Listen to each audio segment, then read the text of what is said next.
says hi, so does Katie Care. We are looking at, now that we've made our chalk and we've made our chalk paint, we're going to be looking at a special kind of art that we're going to do with our chalk and our chalk paint outside. So we're looking at chalk mandalas. Now before I explain that, let's talk about what our learning intention is going to be. We're going to be looking at pattern. Do you know what pattern is? Katie Care doesn't.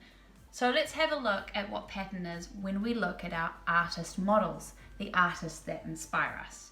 But first, for this session, you need the chalk that you made in the last video and a pavement outside, a sidewalk. All right, let's have a little look at what mandala are. So mandala are ancient Buddhist and Hindu forms of art. They're made up of a circle and all kinds of patterns inside it, or a circular shape. So mandala is Sanskrit, which is a language. It's Sanskrit for circle. And the circle was thought to be the most natural symbol because you see a circle so much in nature. Can you think of some circles that you see in nature around you? So the mandala is circle shaped and it's made up of different shapes and patterns. And when the artist creates it, they start in the very middle and they work out and out and out, adding more and more. A long time ago, it could be painted or drawn or made with sand, and it would represent the universe and everything within it. Now, mandala are used by many, many artists, and it's completely separate from its Buddhist and Hindu roots. Many artists use mandalas in their artwork, and they can use all kinds of things: chalk, stones, collage, paint, leaves, even Lego. Can you spot the mandala on this page that uses Lego? The mandala has come to represent now, it's come to mean how life goes on. Life just keeps on going, like a circle keeps on going. So it's a bit like the circle of life. Here are some examples of some artists that have mandala in their artworks. So our first one is Kandinsky. He's an abstract artist who uses mandalas in a really interesting way with lots of different circles, like in this work here, but it's not as patterned as lots of other mandala artists. This is Stephanie Smith, the next one, who uses collage and drawing. Paul Husenstam, who has very intricate mandala artwork. Cynthia Emily, who uses flowers to create her mandala. Sanford Biggers, who's used collage here, and he also uses a lot of paint. Stephen Meakin, and the last two are by S.H. Raza. Which is your favourite art on the page? So today we're going to be looking at chalk mandalas. We're going to create our own mandalas out on the pavement using the chalk that we've made or any other chalk that you have in your house. And we're going to be looking at pattern. Now, what is pattern? Well, pattern is when you can repeat something to make it look really fantastic. So can you see how colours repeat in any of these artworks? Take the first little one, for example. What colours are repeating? I can see yellow, pink, yellow, pink, yellow, pink, yellow, pink. How about if we look at the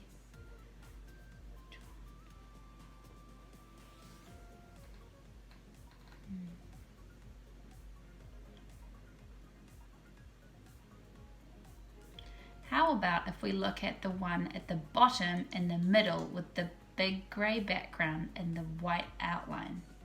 Can you see how sizes repeat in that?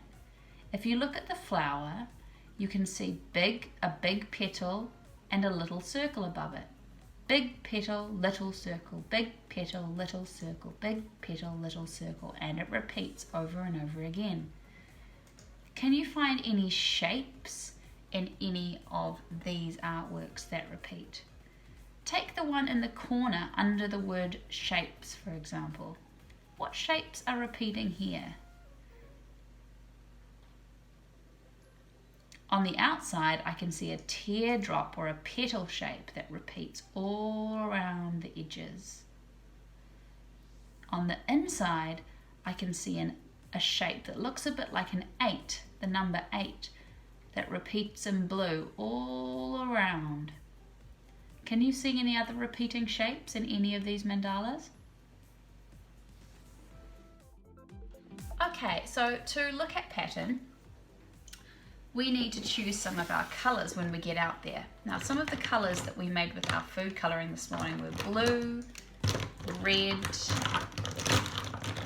yellow, green, and there was a purple too. So I'm going to use those pens to show you some different patterns we could make. So if I wanted to make a pattern out of colours, around my mandala, say I have a circle mandala like this. Let's draw my outline.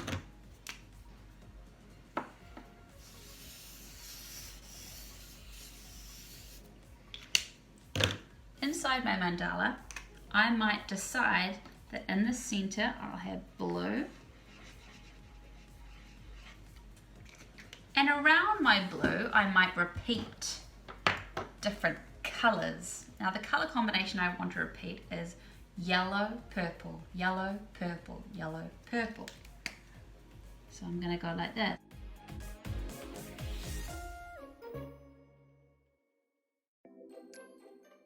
Yellow, purple, yellow, purple, yellow, purple. So I end up with a repeating pattern around the middle. How about if I wanted to try repeating shapes? Well, on my next layer, maybe I'll use blue and green. What shapes could I use? I'm going to use a leaf shape. I'm going to do a leaf, and then I'm going to do a diamond, a leaf and a diamond, a leaf,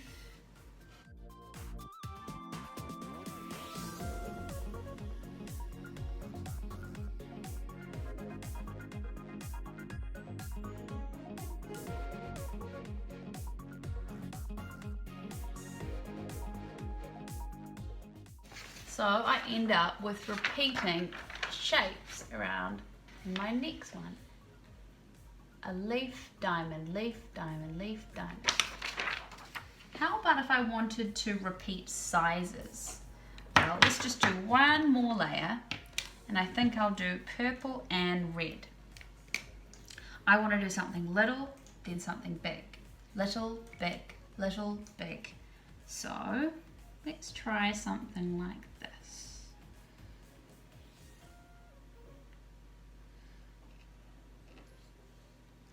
Big squiggle, little dot, big squiggle, little dot, big squiggle, little dot. Keep going.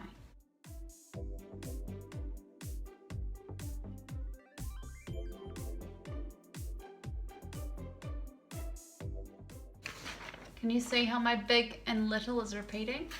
I've already got a really cool mandala starting. So, you can always draw a mandala if you want to as well. But what we're going to do now is we're going to go outside, we're going to bring our hard chalk that we made, we're going to bring our chalk paint that we made and some paintbrushes.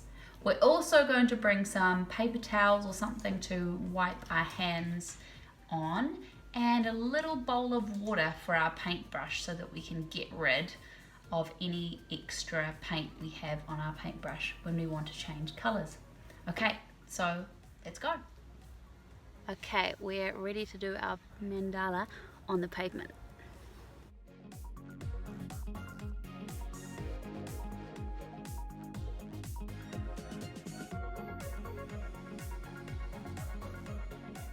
So I'm using some of my hard chalk, and when it comes off it goes really crumbly, which is really fun because I can rub it in.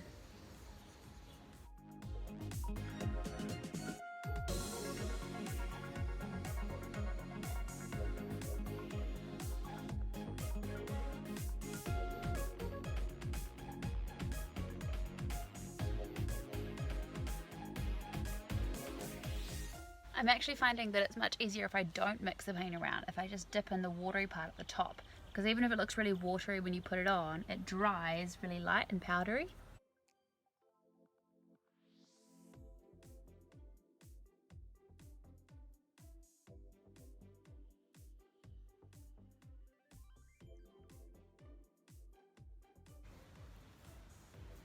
So you can see I'm just working from the inside out, doing any patterns that I like, but some of them are inspired by some of the artists that we looked at.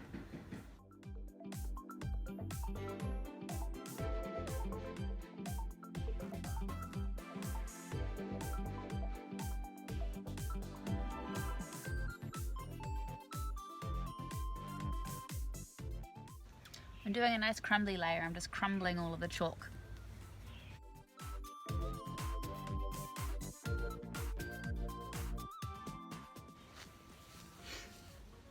Okay, time to do some dripping on that green layer.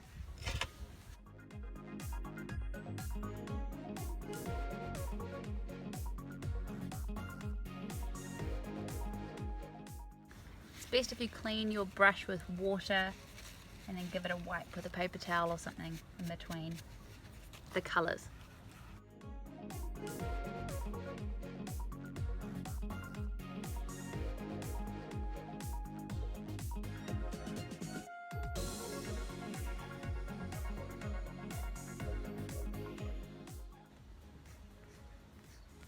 So our focus is patterns, so I'm making sure that with every layer I have some kind of new pattern.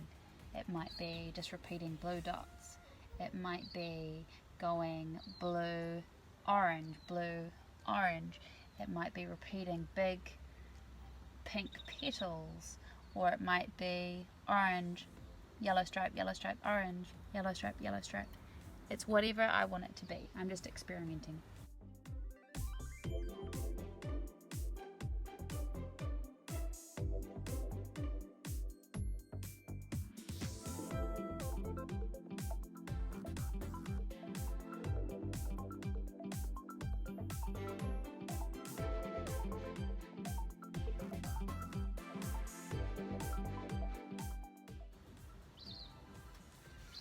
Now I'm going to do whole big drips and to see how they dry. Just do a whole pool.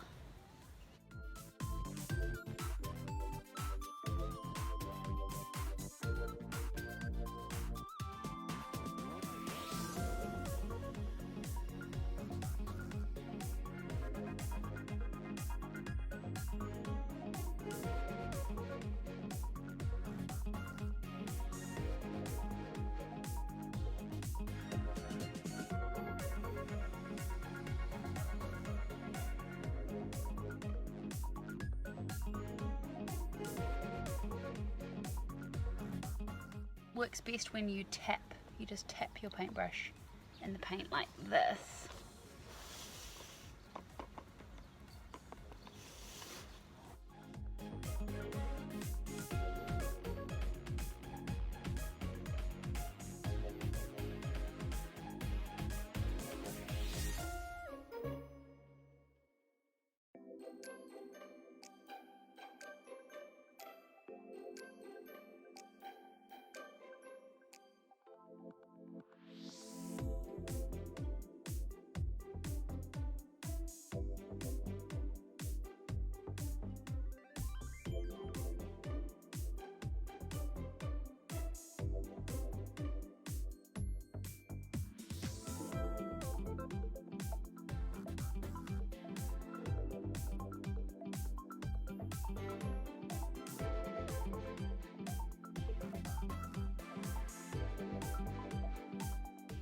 Okay, I think I'm finished with the mandala. Take a look.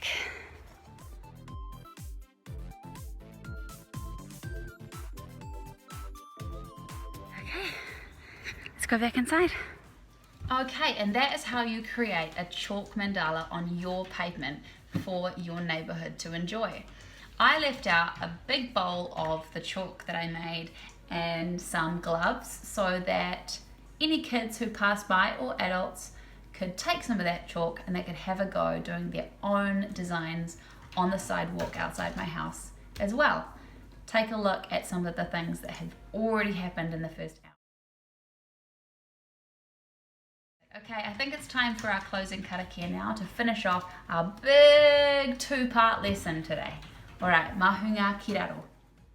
Kia inoi tātou, ka pā ki tua, ka pā ki waho, ka pā ki te whare, ka pā ki te roa, ka pā ki te pau e tūnei, kia mā te araki, kia mā te tauira, nō hau I rua tau, e tāne te wairua e, whānō, whānā, haramai te toki, haumi e, hui e, tāiki e.